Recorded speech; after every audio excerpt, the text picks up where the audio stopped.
Who is Professor LaTanya White? Well, well, thank you again for having me. So I'm Professor LaTanya White, and outside of being a mom, I consider one of my most important identities is as an advocate for Black entrepreneurship. So I teach, and I'm doing my air quotes, and I've been doing my air quotes for 11 years. But I teach entrepreneurship at one of the largest historically Black colleges in the country. I teach at Florida A&M University. And I say teach because certainly in my role as an educator, what we do is we understand learning in this very traditional sense. But when I'm really keeping a finger on the pulse of who my students are and who I'm serving, it's actually a much more impactful experience for me to facilitate learning for them. So that's why I'm always like, I teach, but let me see what I mean by that kind of thing. Yeah, so as an educator, as an entrepreneur myself, and also a doctoral candidate studying the racial wealth gap in entrepreneurial dynasties, and a mom. So those are the different identities or the different hats that I wear. I love that. That's beautiful.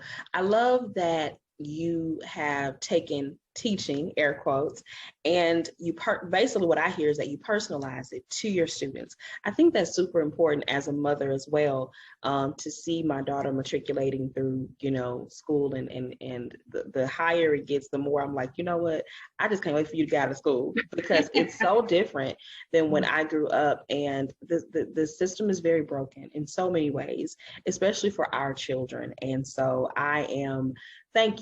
Thank you for that work. Thank you for teaching and personalizing it for us. And then also thank you for teaching Black entrepreneurship, because that is something that is not taught and is not, a lot of us, when we started, including myself, we just kind of, went for the gusto. We didn't really know what we was doing. We didn't have a blueprint. Some of us, not all, didn't have anyone in our family that ever did anything that we're doing. And so people like you are needed, okay, and necessary.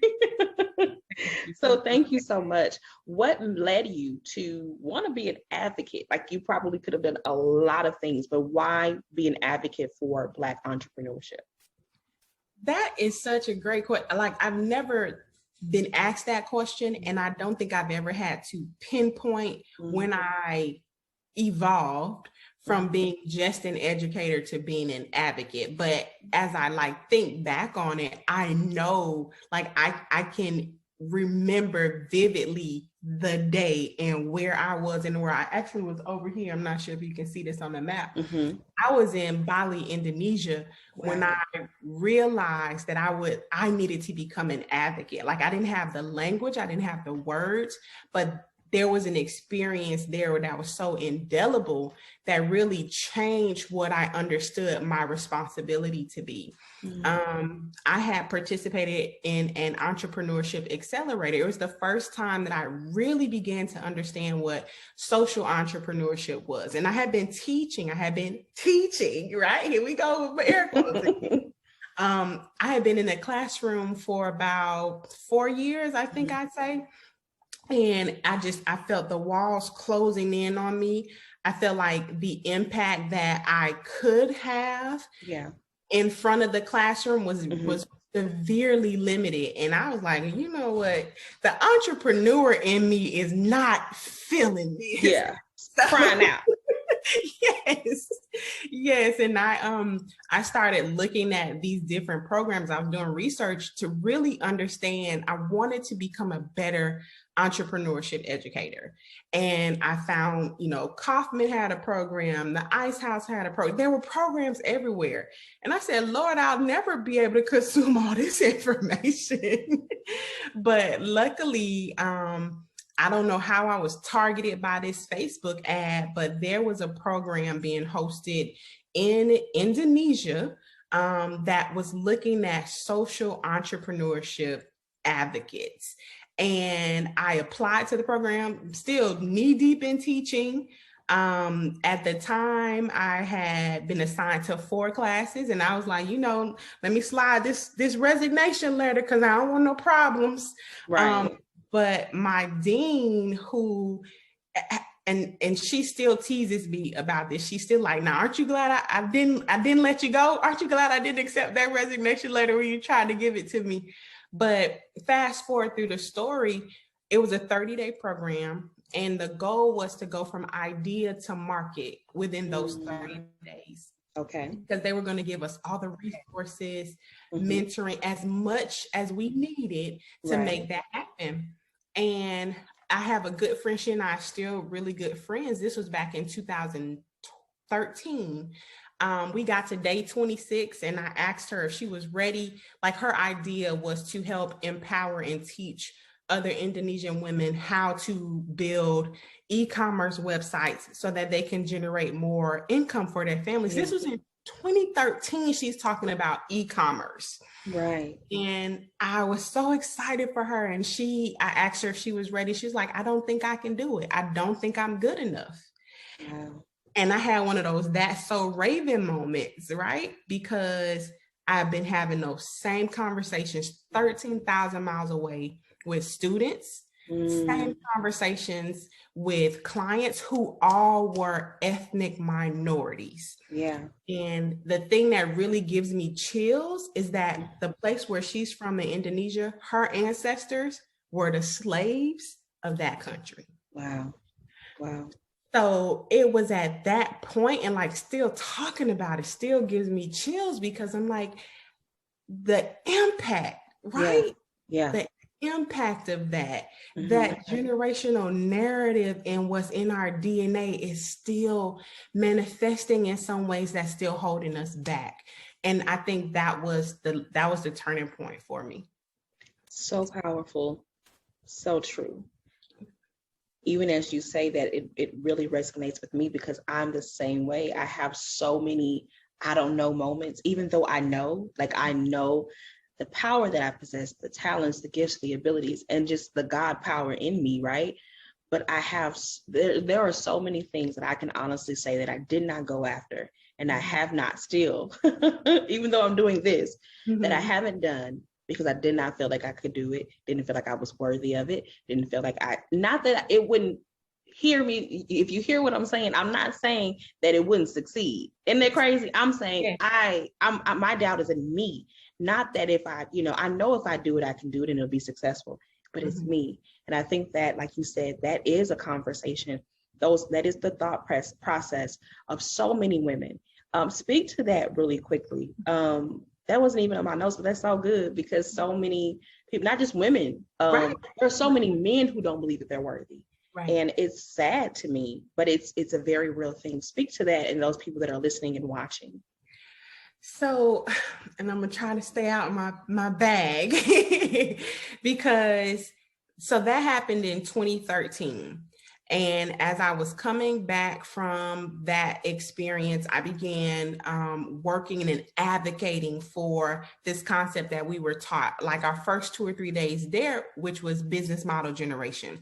So every place that I had a soapbox, or every place that I could build a soapbox, I'm trying to talk to Black communities and ecosystems of Black entrepreneurs about business model generation. But it was so far ahead of the curve of where I was. And you notice being an innovator is exhausting, sis, right? Yes. Like,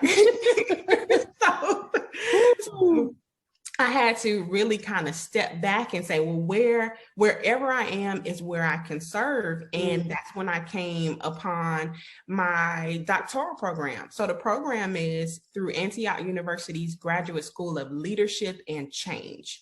And I remember in my application, like my personal essay, I said that I wanted to contribute to helping how Black people see themselves. And so I went first year full in looking at identity. How do we construct it? How do we claim it? How does it influence what we do? Yeah. And when I tell you, my own identity crisis just came crashing down so fast all around me. But I think it was, I think I had to go through that to really understand how people I would be serving would feel.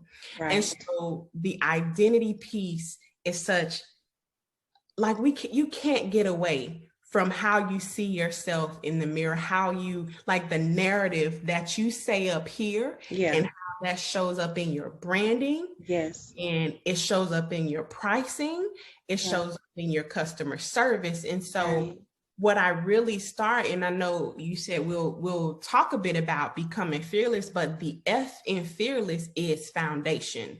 And that foundational exercise is considered an identity map. We're really looking at the layers of you and how that impacts and influences your entrepreneurial journey. That's so powerful, because like you said, it's coming up somewhere. And people will notice it. They usually will notice it sometimes before you do. Like if you haven't dealt with those things, trust me, I know. Because I've had certain conversations in this space, and people were like, that was an interesting perspective.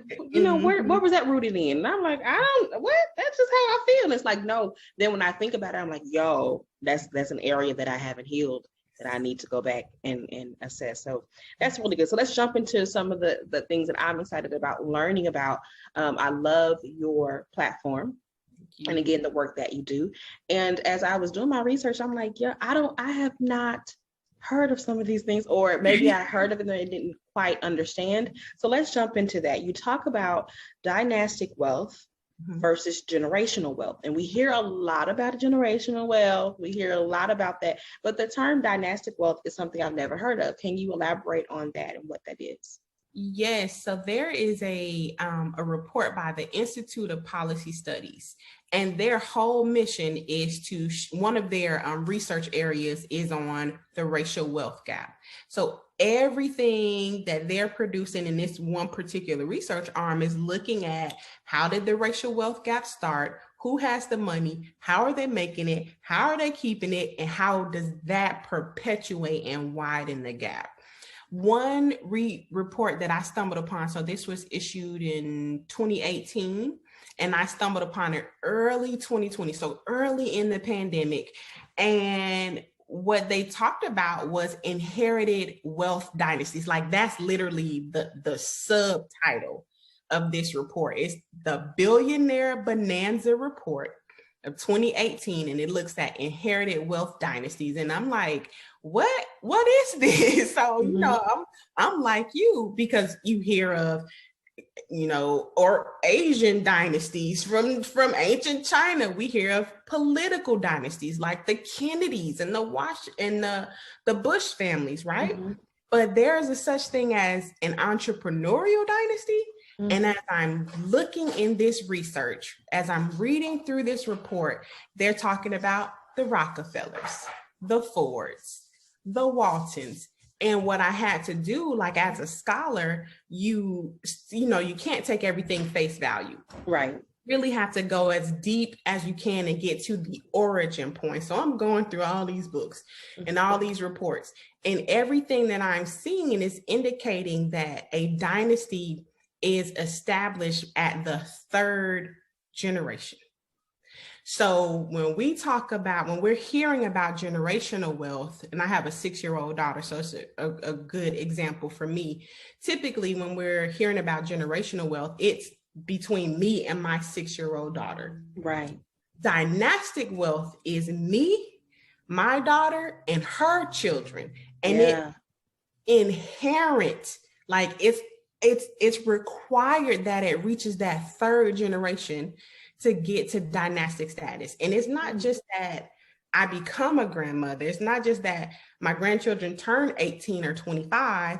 It's that my grandchildren control the wealth that I'm creating today, or the business that I'm building. So that, you know, depending on how old you are, how old your kids are, that's anywhere from 15 to 50 years from now. So to think that we have our white counterparts that are planning in advance. That far ahead. Yeah. Yes. And many of us can't get past our 2 weeks. Yeah. You know, our dollars don't circulate. Like it's Wow. Yeah. Yeah. I'm scratching my head for those that are just listening, like, wow. Right. Right. And there are these constructs, right? So of course we've heard of trust and things of that nature. There is a dynasty trust, right? Which automatically says the wealth and the assets are for the grandchildren. So it automatically goes to the third generation. There is a generation skipping trust where she won't be able to touch it. It's going to be for her kids. So those are some ways that they're inherently building dynastic status into how they operate not just their businesses, their families, because the family is involved in these things. Girl, listen. And as I'm thinking, first of all, I'm thinking I have a lot of work to do. Let's just start there. Yes. Yeah, but it makes me so grateful. And I'm gonna say this, I don't usually talk a lot about like my parents, but my father is amazing because he's already done that. I didn't know that was a thing. I did not know that was a thing.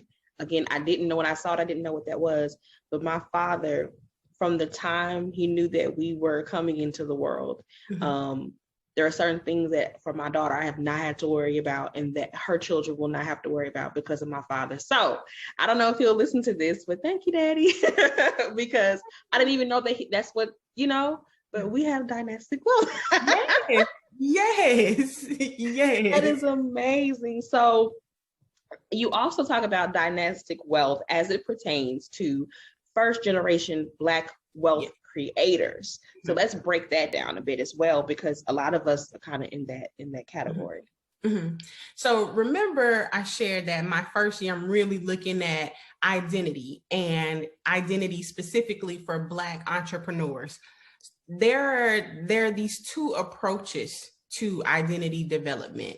And a lot of times we claim an identity that's given to us, right? So as a part of my own evolution, one of the things that I realized as I was building out the Becoming Fearless model was that I claimed this identity that they gave to me, right? Oh, Tanya's shy, Tanya's this, Tanya's that. And I walked through the world with that narrative. I played no real role in establishing my own identity, at least not up until I was in my mid-20s, right?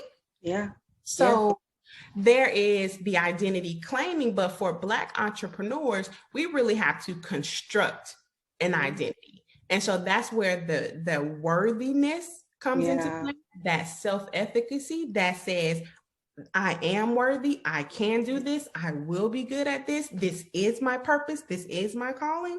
So we have to construct those aspects of our identity. And so as I was really kind of unpacking, this idea, I realized that some of us, all we gonna ever want to be is just a side hustle, right? And that's fine because for those of us that's out here building dynasties, we're gonna need some employees that's gonna be loyal, and that's all good. Yeah. And so what I realized was there's these different levels to Black entrepreneurship and the identity of Black entrepreneurship. So as I was really building out, okay, what do I want to do my dissertation research on? And I'm like, I want to research Black dynasties.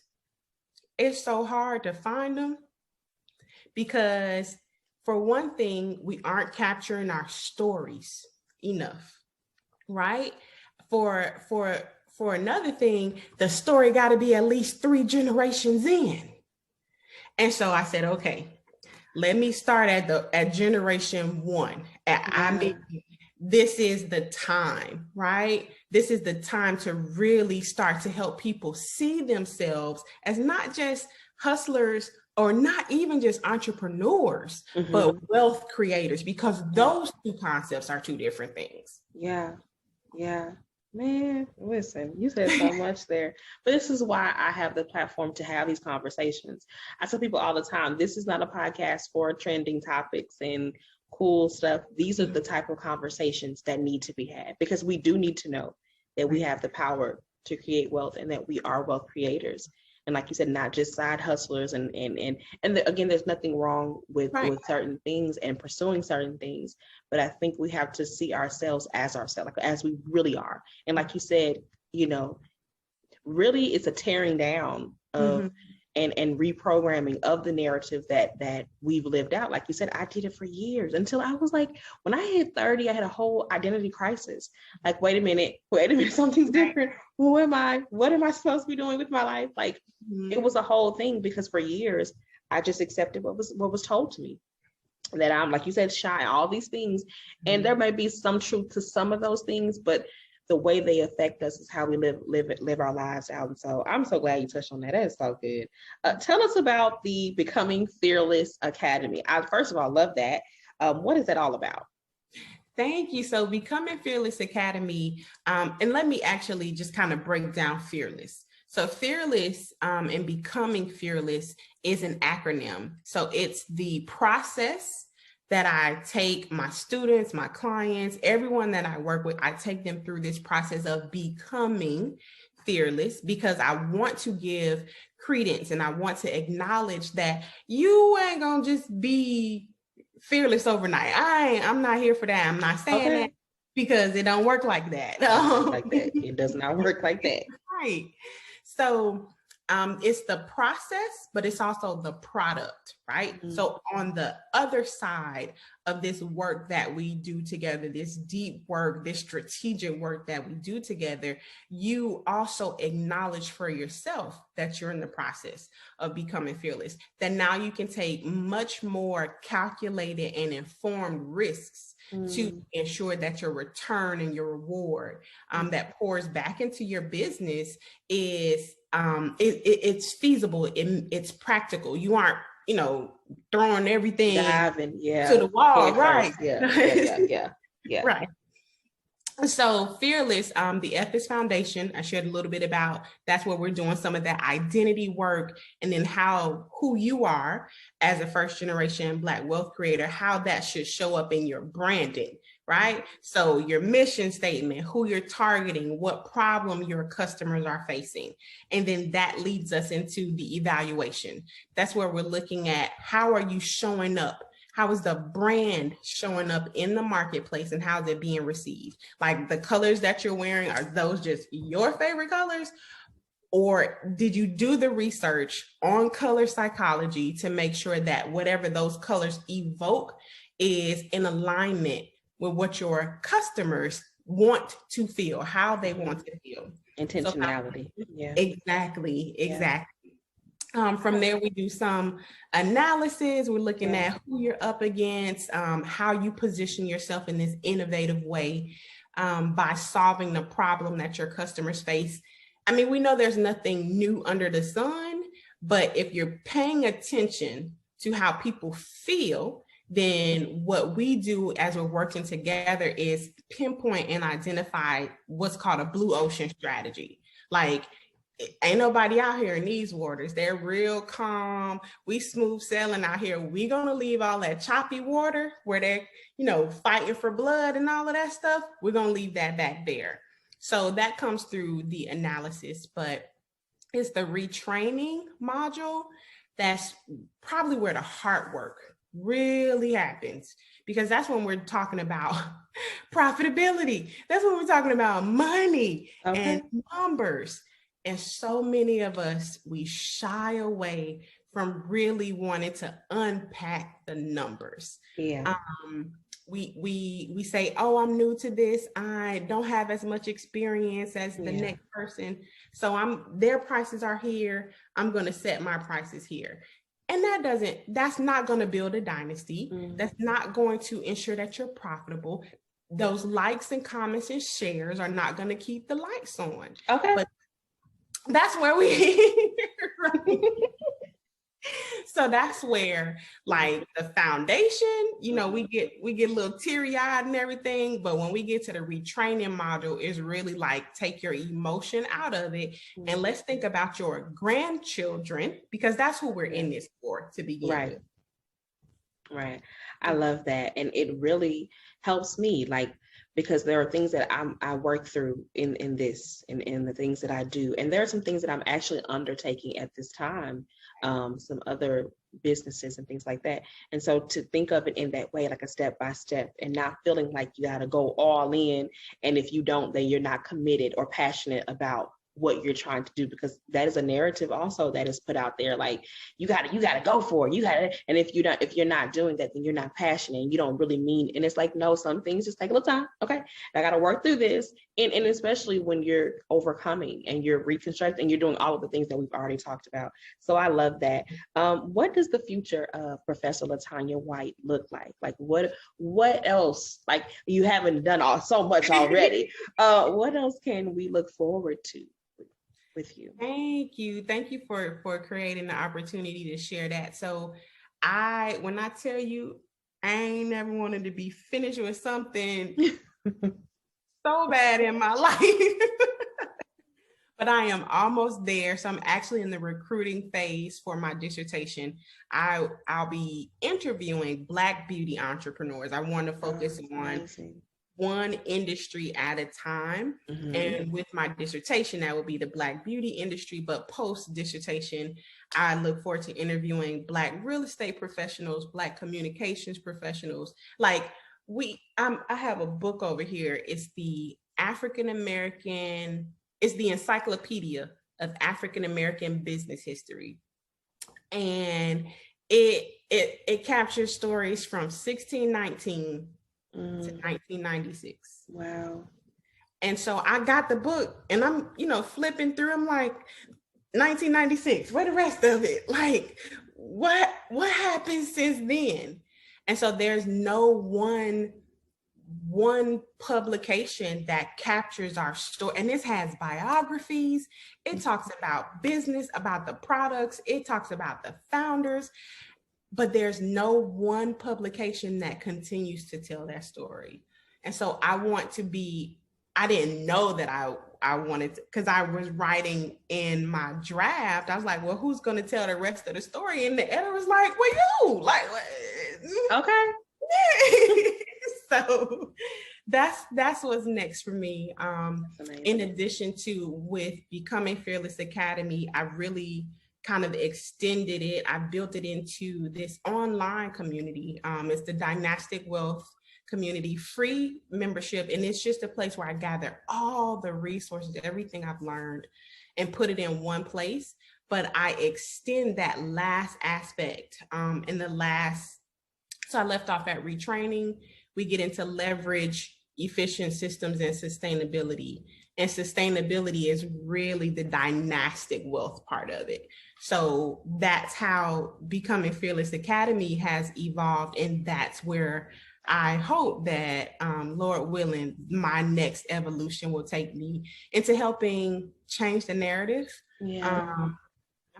I know that it's aspirational. I know that it may not happen in my lifetime, but the fact that your platform and this opportunity to be here with you to get more Black people, Black entrepreneurs, and Black families thinking about our grandchildren and understanding that, especially as business owners, the decisions that we make today are going to impact somebody 15 or 50 years from now. Yeah. That's enough. That's enough for me. That is so beautiful. Thank you. Again, thank you for the work that you do. Thank you for teaching us. Thank you for even the work that I believe that you are going to undertake and do it so well. Let the people know how they can stay in contact with you and keep up with everything that you have going on. Thank you so much. So I'm Meet Prof White, MEETPROF White, on all socials. And then you can always, like I said, the membership is free in the Dynastic Wealth community, the online community. So if you would, maybe include the link to that in the show notes. For sure. That I'm in there all day, every day, making sure, to answer questions, to provide resources and things of that nature. So either find me on social or connect with me in the Dynastic Wealth online community. Awesome. Well, I definitely will include those links and information. Y'all, we got work to do. Okay. We got dynastic wealth to be building. Okay. I got to get to work. All right. So thank you again, LaTanya. And until next time, you are listening to and watching the Ever Evolving Podcast.